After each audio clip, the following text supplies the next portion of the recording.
Family of a Lansing man hit and killed by a suspected drunk driver gathered today to honor his memory. 23-year-old Davion Rose was one of two construction workers hit and killed Saturday on I-94 in Ypsilanti Township.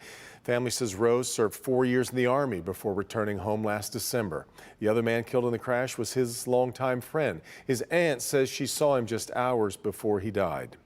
He told me, "I love you, I'll be back." And now I've never seen him again.